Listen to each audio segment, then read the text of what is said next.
ओम शांति। 16 नवंबर 2024 के ईश्वरीय महावाक्य। पहले एक नज़र मुरली के मुख्य पॉइंट पर। बाबा ने कहा, वह तो चंद्रमा की तरफ जाते हैं, तुम तो सूर्य चांद से भी पार जाते हो, एकदम मूल वतन में। वह है साइंस घमंडी, तुम्हारे पास है साइलेंस का घमंड। तुम जानते हो हम आत्मा अपनी शांति धाम ब्रह्मांड में जाते हैं।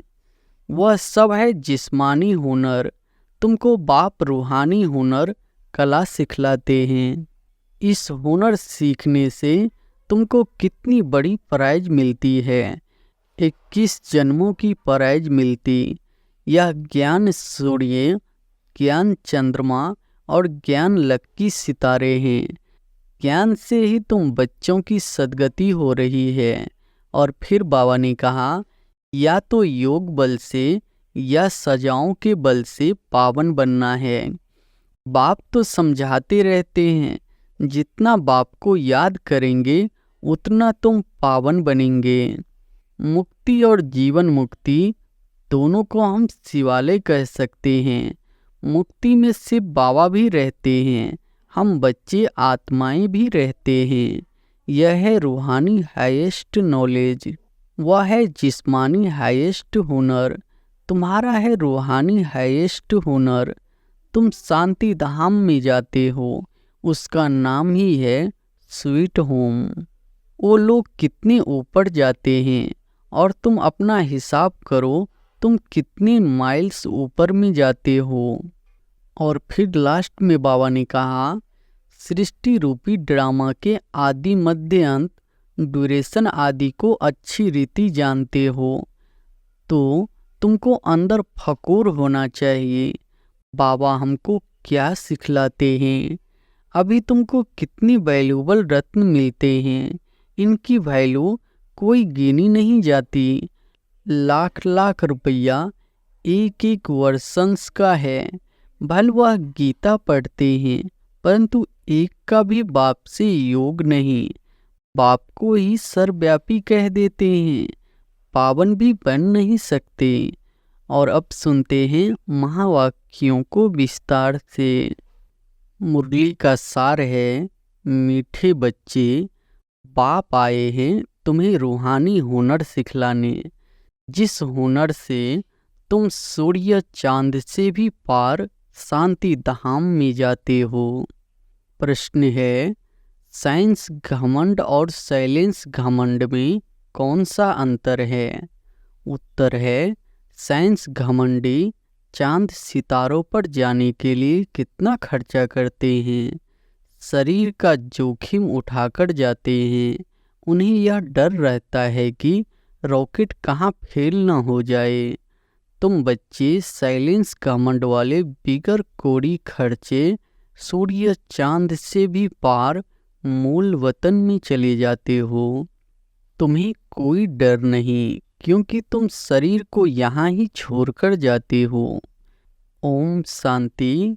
रूहानी बाप बैठ रूहानी बच्चों को समझाते हैं। बच्चे सुनते तो रहते हैं कि साइंसदान चांद पर जाने का प्रयत्न करते रहते हैं, लेकिन वे लोग तो सिर्फ चांद तक जाने की कोशिश करते हैं। कितना खर्चा करते हैं, बहुत डर रहता है ऊपर जाने में। अब तुम अपने ऊपर विचार करो, तुम कहाँ के रहने वाले हो? वह तो चंद्रमा की तरफ जाते हैं, तुम तो सूर्य चांद से भी पार जाते हो। एकदम मूल वतन में वो लोग तो ऊपर जाते हैं तो उनको बहुत पैसे मिलते हैं। ऊपर में चक्र लगाकर आते तो उनको लाखों सौगातें मिलती है। शरीर का जोखिम रिक्स उठाकर जाते हैं। वह है साइंस घमंडी, तुम्हारे पास है साइलेंस का घमंड। तुम जानते हो हम आत्मा अपनी शांति धाम ब्रह्मांड में जाते हैं। आत्मा ही सब कुछ करती है। उन्होंने भी आत्मा शरीर के साथ ऊपर में जाती है। बड़ा खौफनाक है, डरती भी है। ऊपर से गिरे तो जान खत्म हो जाएगी। वह सब है जिस्मानी हुनर। तुमको बाप रूहानी हुनर कला सिखलाते हैं। इस हुनर सीखने से तुमको कितनी बड़ी प्राइज मिलती है। 21 जन्मों की प्राइज मिलती है। नंबरवार पुरुषार्थ अनुसार आजकल गवर्नमेंट लॉटरी भी निकालती है ना। यह बात तुमको प्राइज देते हैं और क्या सिखाते हैं, तुमको बिल्कुल ऊपर ले जाते हैं जहाँ तुम्हारा घर है।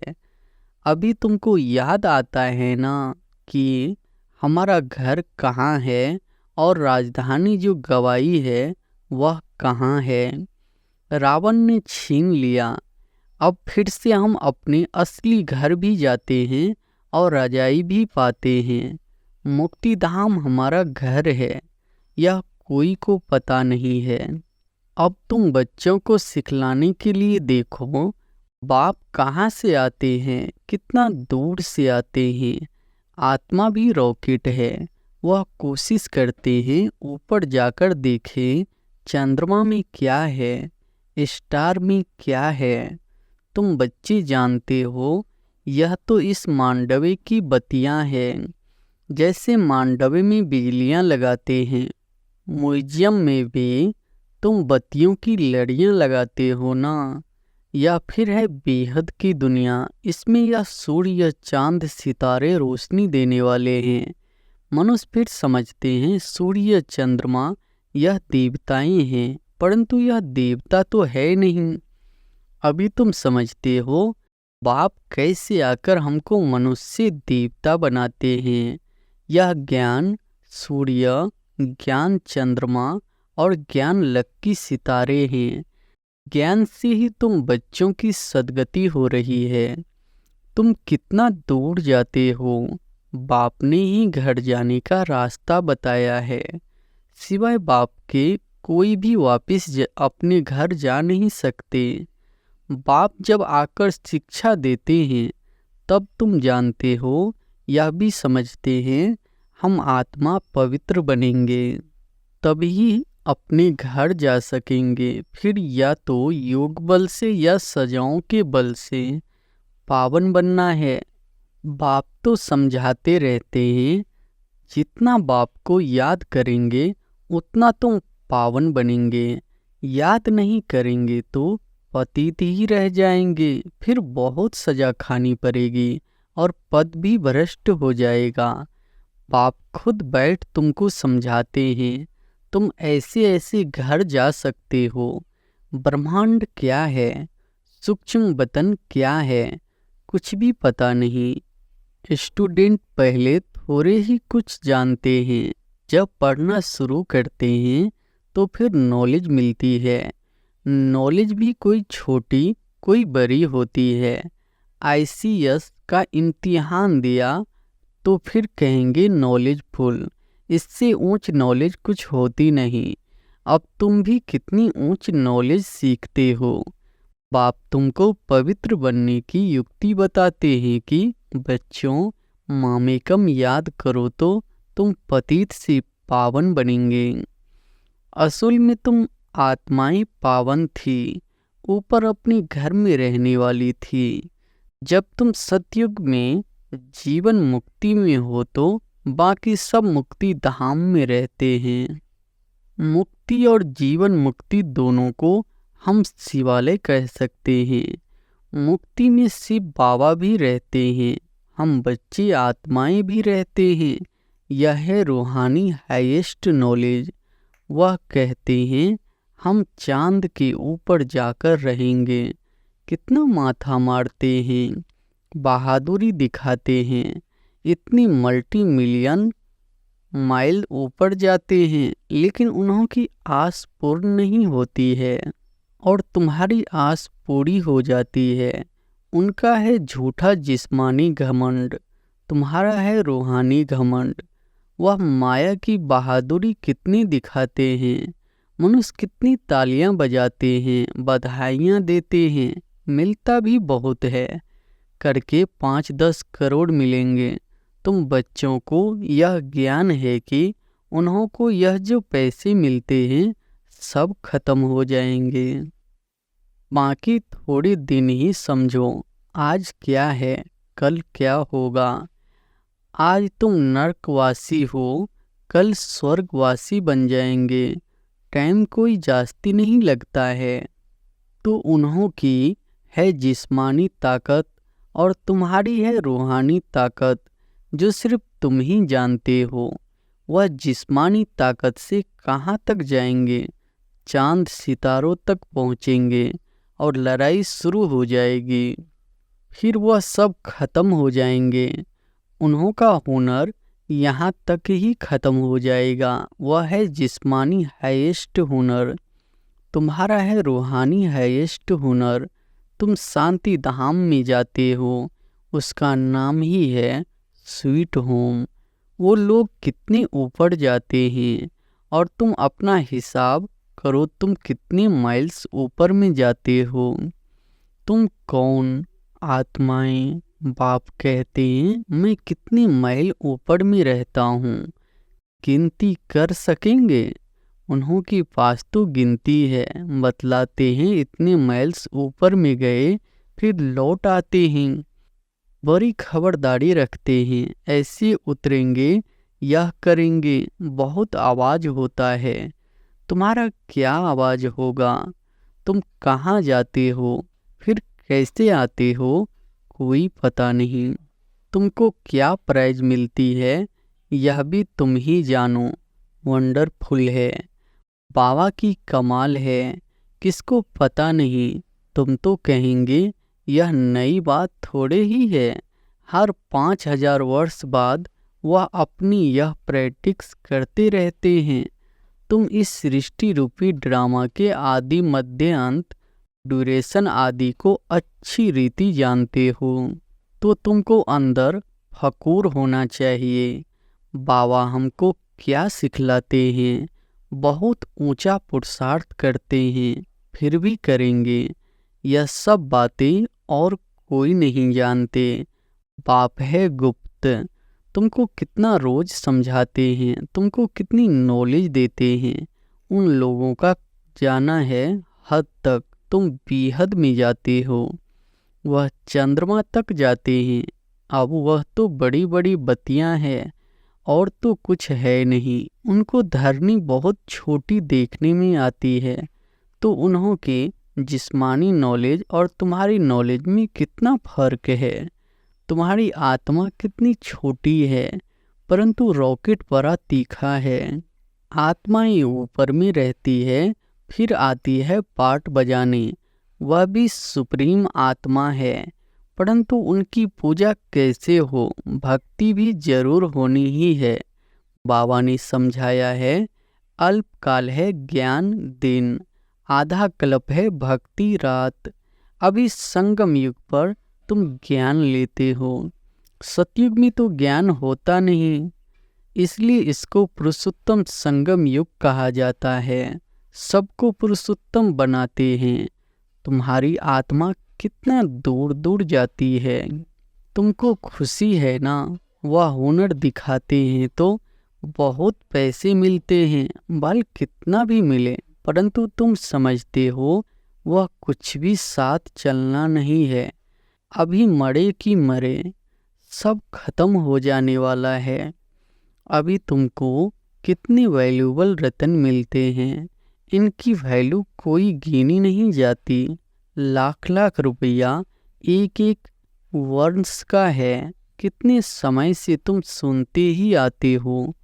गीता में कितनी वैल्यूबल नॉलेज है। यह एक ही गीता है जिसको मोस्ट वैल्यूबल कहते हैं। सर्वशास्त्रमयी शिरोमणि श्रीमद् भागवत गीता है। वो लोग भल पढ़ते रहते हैं, परंतु अर्थ थोड़े ही समझते हैं। गीता पढ़ने से क्या होगा? अब बाप कहते हैं मुझे याद करो तो तुम पावन बनेंगे। भल वह गीता पढ़ते हैं, परंतु एक का भी बाप से योग नहीं। बाप को ये सर्वव्यापी कह देते हैं, पावन भी बन नहीं सकते। अब यह लक्ष्मी नारायण के चित्र तुम्हारे सामने है, इनको देवता कहा जाता है क्योंकि दैवी गुण है। तुम आत्माओं को पवित्र बन सबको अपने घर जाना है। नई दुनिया में तो इतने मनुष्य होते नहीं, बाकी सब आत्माओं को जाना पड़ेगा अपने घर। तुमको बाप भी वंडरफुल नॉलेज देते हैं जिससे तुम मनुष्य देवता बहुत ऊंच बनते हो। तो ऐसी पढ़ाई पर अटेंशन भी इतना चाहिए। यह भी समझते हैं जैसा जिसने कल पहले अटेंशन दिया है ऐसा देते रहेंगे, मालूम पड़ता रहता है। बाप सर्विस का समाचार सुनकर खुश भी होते हैं। बाप को कभी चिट्ठी ही नहीं लिखते हैं तो समझते हैं उनका बुद्धि योग कहाँ ठीक कर भीतर तरफ लग गया है। देह अभिमान आया हुआ है, बाप को भूल गए हैं। नहीं तो विचार करो, लव मैरिज होती है तो उनका कितना आपस में प्यार रहता है। हाँ, कोई कोई के ख्यालात बदल जाते हैं तो फिर स्त्री को भी मार डालते हैं। यह तुम्हारी है उनके साथ लव मैरिज। बाप आकर तुमको अपना परिचय देते हैं, तुम आपे ही परिचय नहीं पाते हो। बाप को आना पड़ता है। बाप आएगा तब जबकि दुनिया पुरानी होगी। पुरानी को नई बनाने जरूर संगम पर ही आएंगे। बाप की ड्यूटी है नई दुनिया स्थापन करने की। तुमको स्वर्ग का मालिक बना देते हैं तो ऐसे बाप के साथ कितना लव होना चाहिए।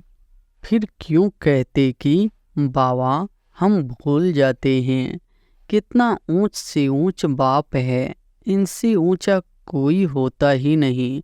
मनुष्य मुक्ति के लिए कितना माथा मारते हैं, उपाय करते हैं, कितनी झूठी ठगी चल रही है। महर्षि आदि का कितना नाम है। गवर्नमेंट 10-20 एकड़ ज़मीन दे देती है। ऐसे नहीं कि गवर्नमेंट कोई रिलीजियस है, उनमें कोई मिनिस्टर रिलीजियस है, कोई अनरिलीजियस है, कोई धर्म को मानते ही नहीं। कहा जाता है रिलीजियन इज माइट, क्रिश्चियन में माइट थी ना। सारे भारत को हप करके गए, अभी भारत में कोई माइट नहीं है। कितना झगड़ा मारामारी लगी पड़ी है। वही भारत क्या था। बाप कैसे कहाँ आते हैं किसको कुछ भी पता नहीं। तुम जानते हो मगध देश में आते हैं जहाँ मगरमच्छ होते हैं। मनुष्य ऐसे हैं जो सब कुछ खा जाए। सबसे जास्ती वैष्णव भारत था। यह वैष्णव राज्य है ना। कहाँ यह महान पवित्र देवताएं, कहाँ आजकल देखो क्या क्या हप करते जाते हैं।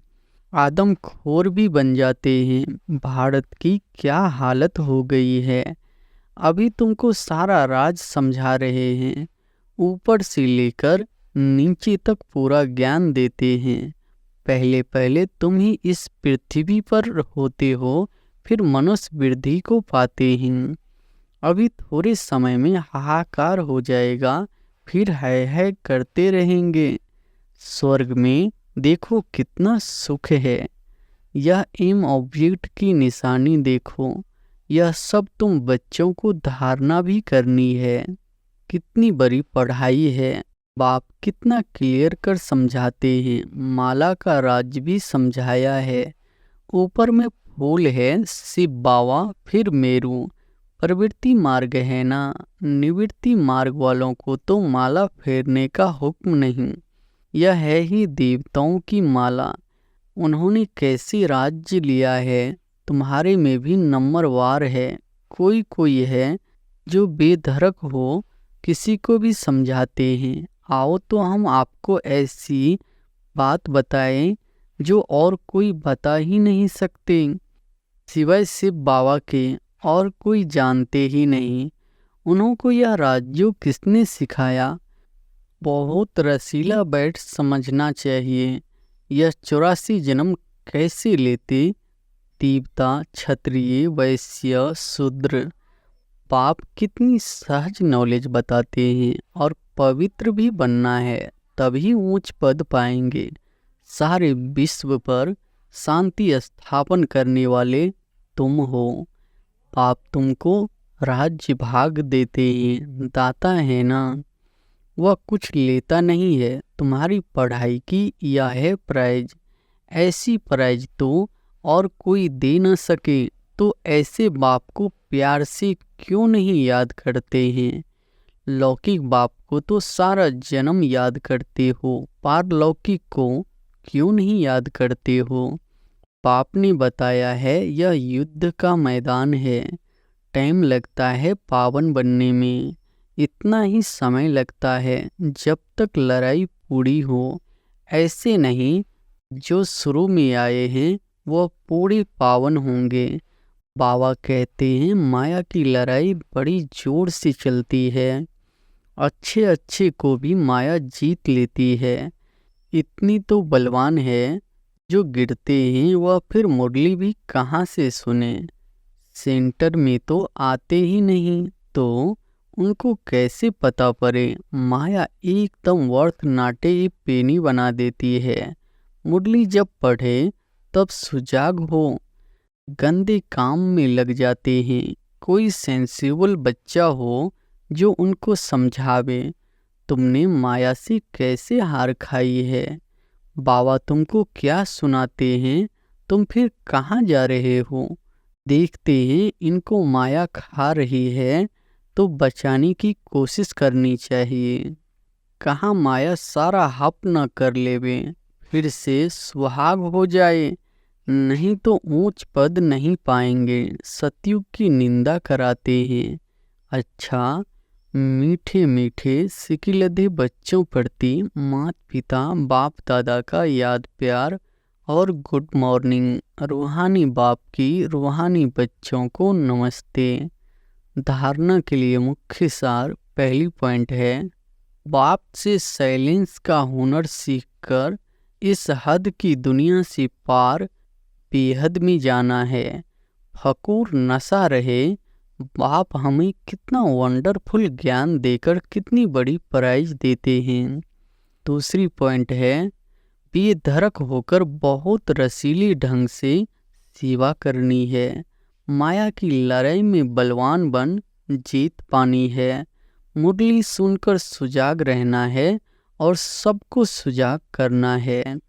वरदान है, परम पूज्य वन परमात्म प्यार का अधिकार प्राप्त करने वाले संपूर्ण स्वच्छ आत्मा भव। परम पूज्य वन परमात्म प्यार का अधिकार प्राप्त करने वाले संपूर्ण स्वच्छ आत्मा भव। सदा ये स्मृति जीवन में लाओ कि मैं पूज्य आत्मा इस शरीर रूपी मंदिर में विराजमान हूँ। ऐसी पूज्य आत्मा ही सर्व की प्यारी है। उनकी जड़ मूर्ति भी सबको प्यारी लगती है। कोई आपस में भल झगड़ते हो, लेकिन मूर्ति को प्यार करेंगे, क्योंकि उनमें पवित्रता है। तो अपने आप से पूछो, मन बुद्धि संपूर्ण स्वच्छ बनी है, जरा भी अस्वच्छता मिक्स तो नहीं है। जो ऐसे संपूर्ण स्वच्छ है, वही परमात्म प्यार के अधिकारी है। स्लोगन है, ज्ञान के खजाने को स्वयं में धारण कर हर समय हर कर्म समझ से करने वाले ही ज्ञानी तू आत्मा है। ज्ञान के खजाने को स्वयं में धारण कर हर समय हर कर्म समझ से करने वाले ही ज्ञानी तू आत्मा है। अच्छा, ओम शांति।